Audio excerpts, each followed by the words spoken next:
Evan Williams said to the woman standing in his office doorway. "I'm going to throw up." She stepped backward, pulling the door closed, a metal clicking sound reverberating through the room as he grabbed the black wastebasket in the corner of his office, his hands now shaking and clammy. This was it. His last act as the CEO of Twitter would be throwing up into a garbage can. He knelt there for a moment, his dark jeans resting on the rough, carpeted floor, then leaned back against the wall. Outside, the cold October air rustled the trees that lined Folsom Street below. Violin-like noises of traffic mingled with a muffled din of conversation near his office doorway. Moments later, someone informed his wife, Sarah, who also worked at Twitter. "Something is wrong with Ev." She rushed up to his corner office, her rich, black, curly hair wobbling slightly as she walked. Sarah checked her watch, realizing that Ev had only 45 minutes before he would have to address the 300 Twitter employees and break the news. She opened the door and went inside. Down the hall, the Twitter public relations team reviewed the blog post that would go up on the website at 11:40 a.m., the moment Ev would finish addressing the company and hand the microphone to the new CEO, passing power in a gesture as simple as handing off the baton in a relay race.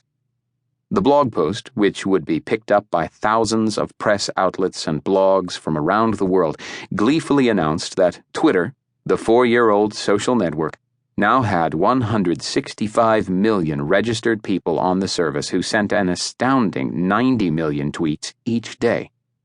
5 paragraphs down, it noted that Evan Williams, the current CEO, was stepping down of his own volition.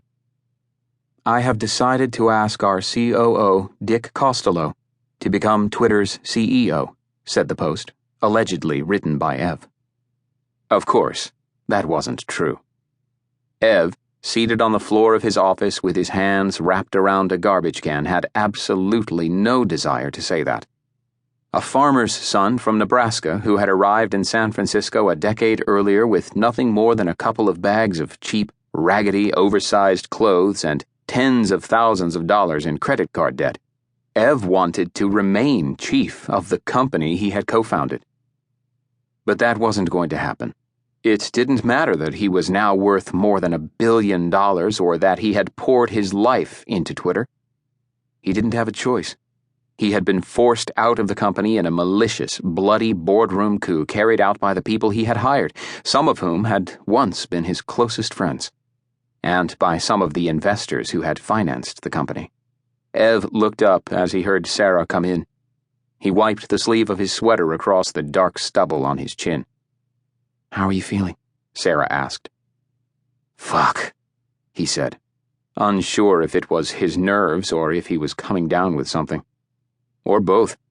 Down the hall, through the doors that led to the Twitter office's main foyer, copies of The New Yorker, The Economist, and The New York Times were fanned out on the white square coffee table in the waiting area.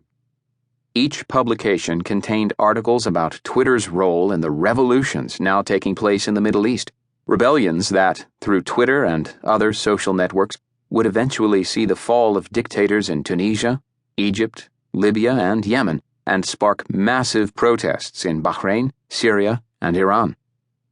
Around the corner, Biz Stone, another of Twitter's 4 co-founders, finalized an email telling the employees that there would be an all-hands meeting in the cafeteria at 11:30 a.m.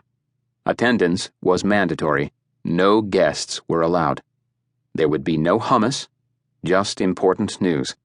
He hit send and stood up from his desk, heading for Ev's office to try to cheer up his friend and boss of nearly a decade. Jason Goldman, who oversaw Twitter's product development and was one of Ev's few allies on the company's 7-person board, was already sitting on the couch when Biz arrived and dropped down next to him. Ev was now quietly sipping from a bottle of water, despondently staring off into the distance, the turmoil and madness of the past week playing over in his mind. "Remember when," Goldman and Biz chorused, trying to cheer Ev up with humorous memories of the last several years at Twitter. There were lots of stories to tell, like the time Ev had nervously been a guest on the Oprah Winfrey Show, fumbling in front of